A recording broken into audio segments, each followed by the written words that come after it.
Welcome everybody to part 3 of our gamer series. The last 2 series we have made over here our portable gamers mat and our dice tray with cool embroidery in it on vinyl. And today we are going to take these old DVDs and we are going to be making a card holder. Aren't these so cool? And the cool thing about these is I used up a ton of scraps, got rid of a ton of my old CDs and DVDs, and now I'm going to take these to my game night group and everybody's going to be super thrilled. So my kids were super thrilled about those too. Okay, so the first couple of things, you don't need much to make these. You need some old CDs, DVDs. You need some scraps of your batting, which those are great scrap buster, and you need some scraps of fabric. So right here, I've got my 8-inch square again, and I just cut those out, right like that. Ta-da! And you'll need 2 pieces of 8-inch by 8-inch square fabric. And then you're going to need your batting here. And I learned this trick online, but she only cut 1 out. We're going to cut out 2 at the same time because it's just as easy to cut 2 out as it is 1. So I'm going to take my 2 DVDs or CDs, whatever these were at one point. And this is, I've got my batting folded in half right here. And I'm just going to line those up right like so. I'm going to take my scissors, and this creates a cool template for me. That way I can easily cut out my batting to the perfect size, and it really doesn't need to be perfect because it is going inside.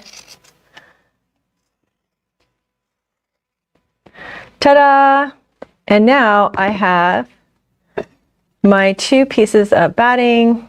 So I've got my 2 8-inch squares. I've got my 2 old CDs, DVDs. I've got 2 of my circles of batting. I'm going to set that aside. You're going to want some thick thread. I'm using spaghetti thread, which is totally cool.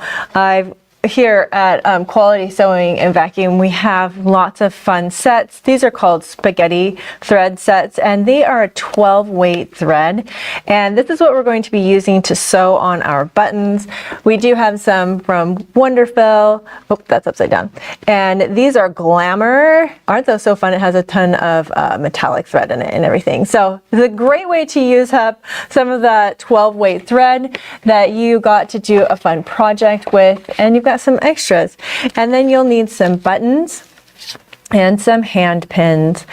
Okay, so let's get started. The first thing that we need to do is prep our fabric. So I'm going to set these aside, and I have both of my pieces of fabric just one on top of the other. It really doesn't matter if it's top or bottom. I think I'm going to flip these so you can see a little bit better the lighter color underneath, like so. Okay, I'm going to fold it in half and then fold it in half one more time so I get the quarter fold, right like so. And then I'm going to take my DVD and I'm going to place it so the DVD, I'll turn this over a little bit.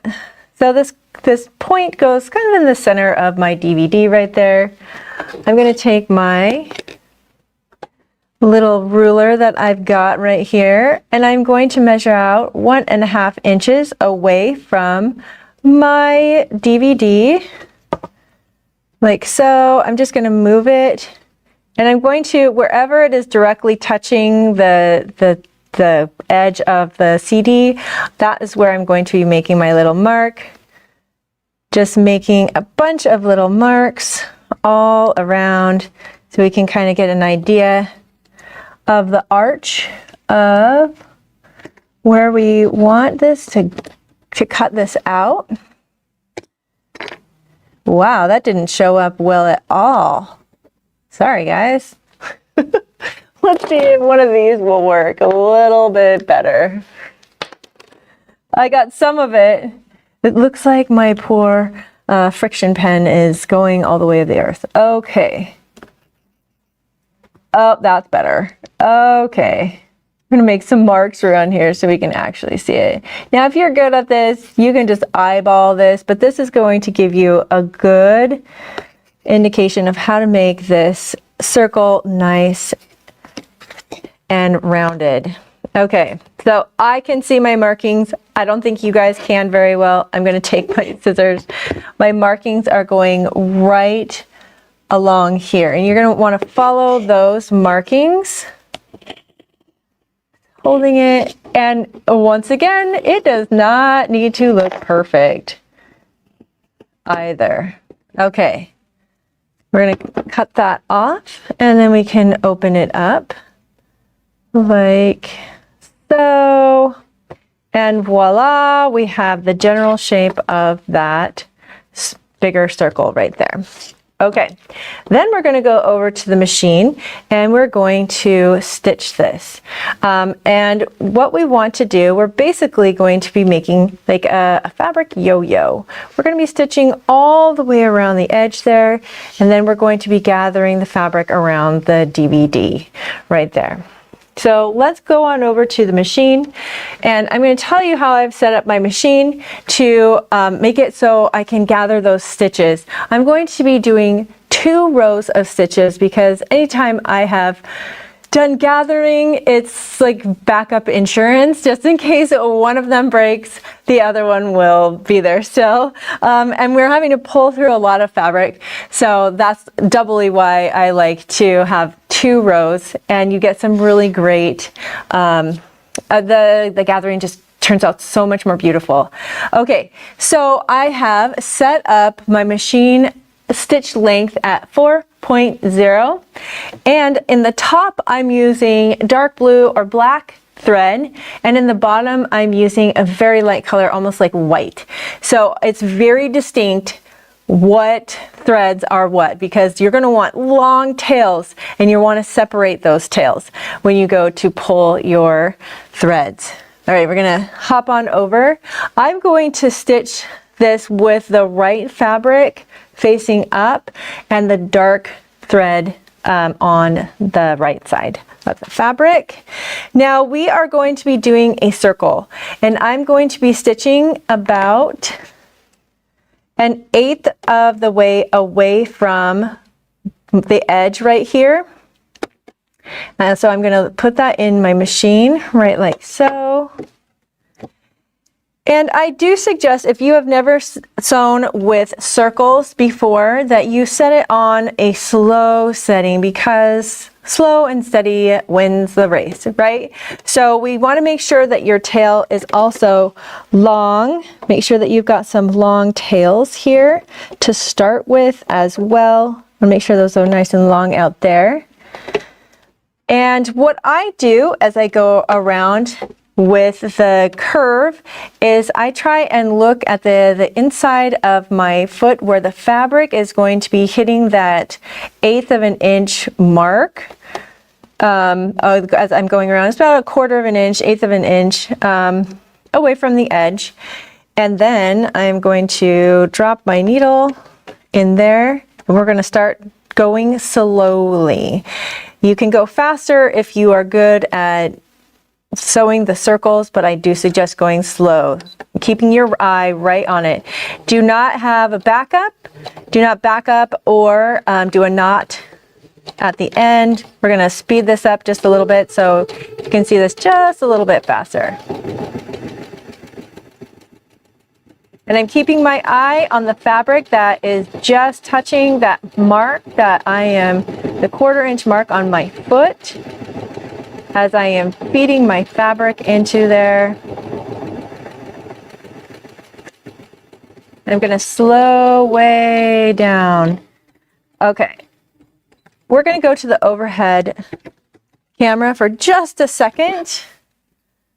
I'm going to make those tails nice and long. Keep them about 4 to 5 inches long, right there. Okay. Maybe you can see it better. Nope, you can't see it very well at all. So I'm just going to kind of walk you through this.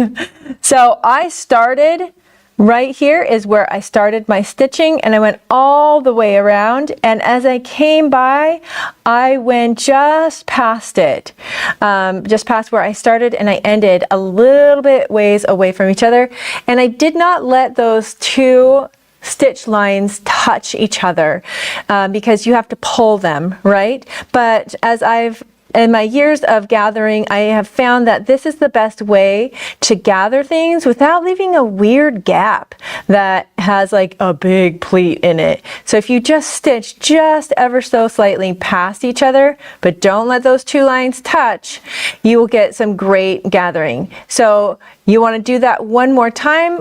You hop down about 1/4 of an inch down just from there.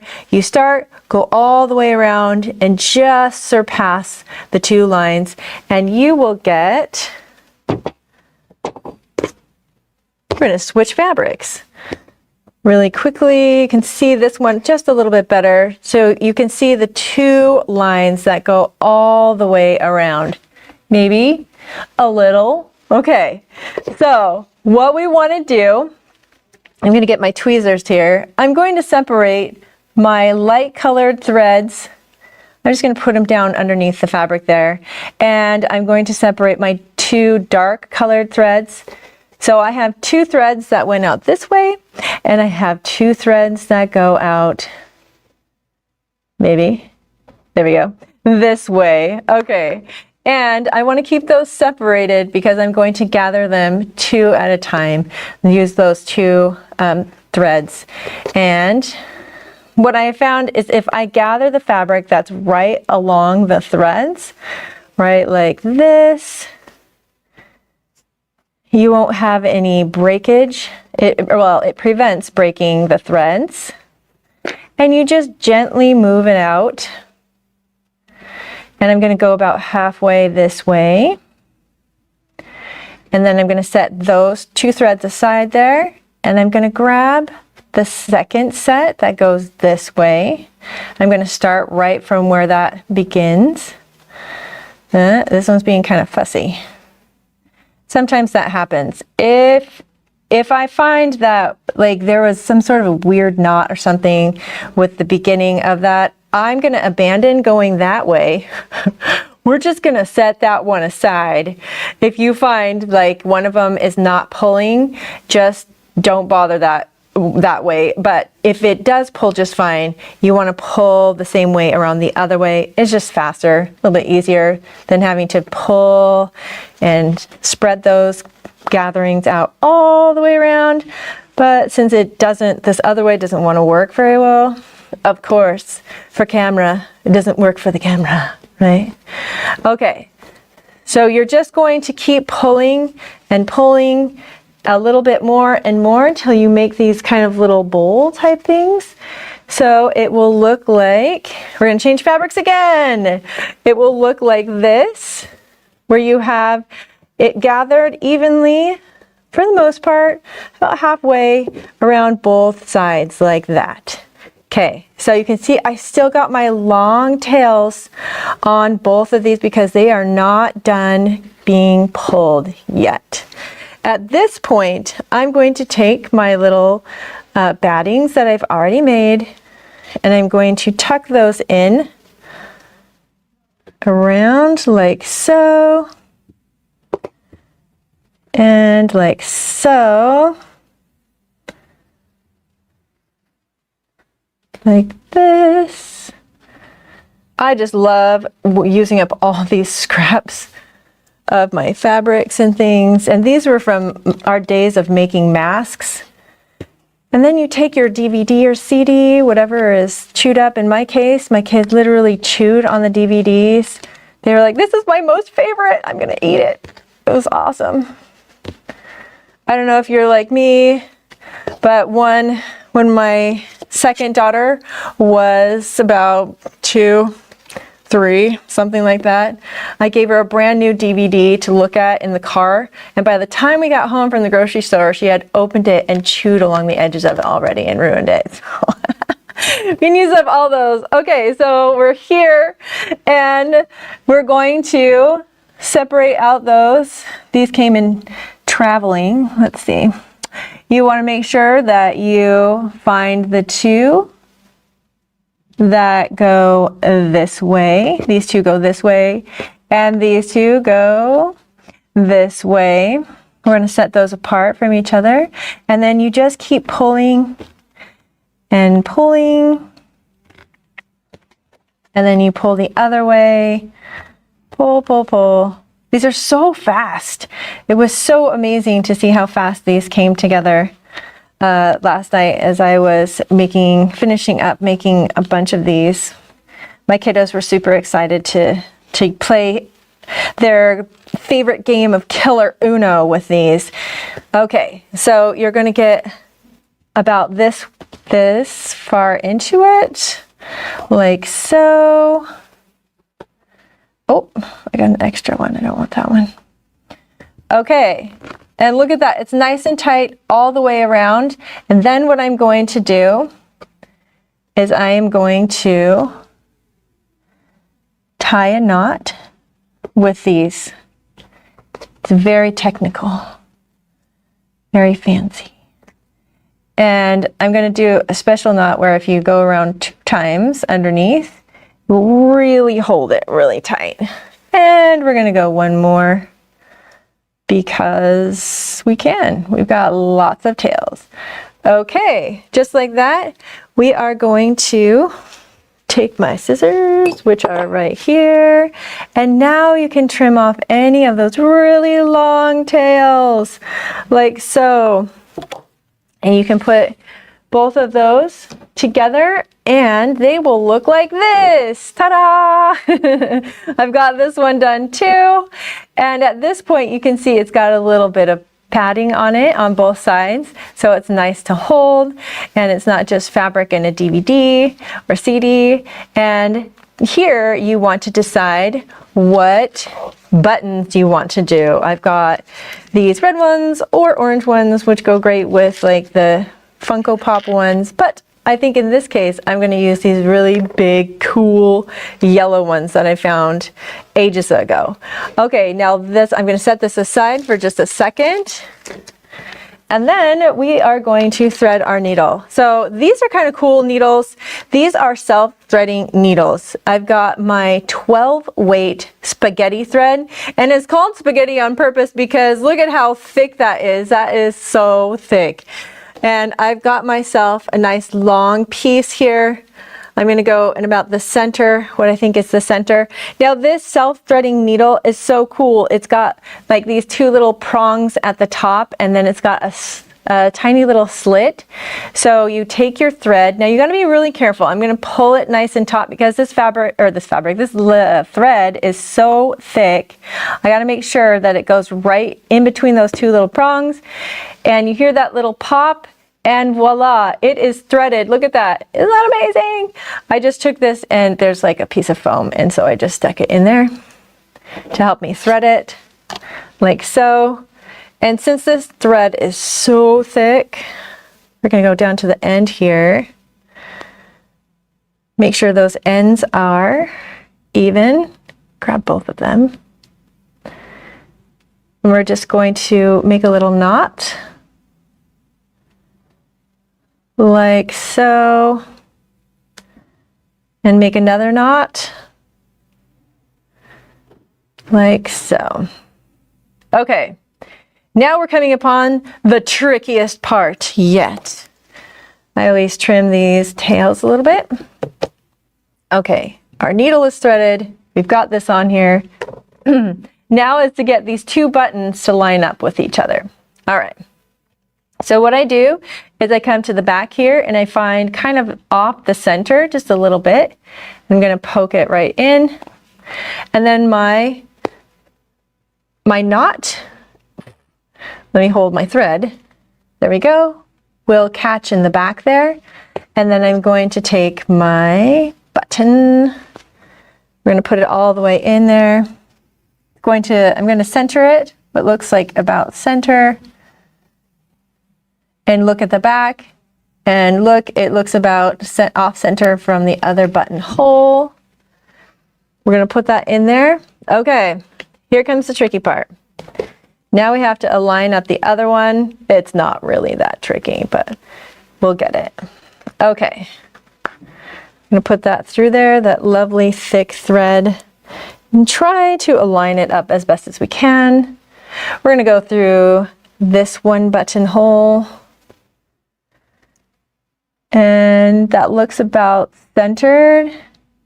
And now we have to try and find the other buttonhole on this back side, which I really, oh look, that was good eyeballing today.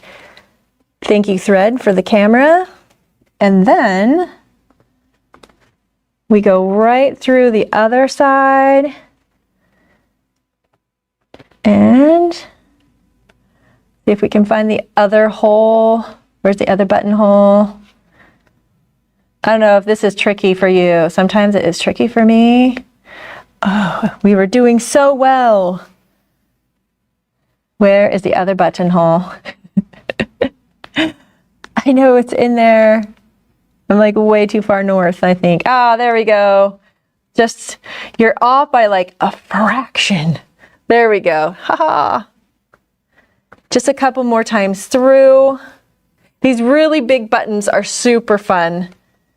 And I don't know about you, but I've had so many people that are like, you sew, here's my grandma's collection of buttons. So I've got quite a few buttons myself. Okay, we're gonna pull that nice and tight. Actually, one side is a little bit higher than the other, so I'm gonna individually give a tug. Oh, that was that one. On each side to make sure that it is going down nice. And then how I'm going to end this is I'm just going to go right into the stitching right here. This is kind of tricky because it is curved. This button is really curved compared to the other buttons. Ugh. Maybe it's not going to work that way. Okay, it's not going to work that way because my button is so curved. I'm going to go through this button and come out the side over here. Let's see if it will work. Yes, it will. Okay, we've got it through, and now I'm coming behind my button. I'm going to go like this a couple of times. I'm going to hold this out and go underneath my button here. And then I'm merely going to go through my little loop that I made and pull it tight like so. Oh, I guess I pulled it a little too tight.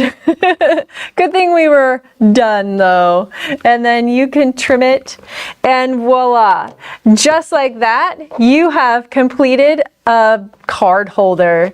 And what my daughter found that she really liked with this is that it's really easy to take out your cards and then put them in again. Just like that. You have a really cool card holder. And if you have never played Killer Uno, definitely look up the instructions. You need 2 decks of Uno cards, and you start with, each person starts with 20 cards. Look at that. Isn't that so fun? This would easily hold 20 cards.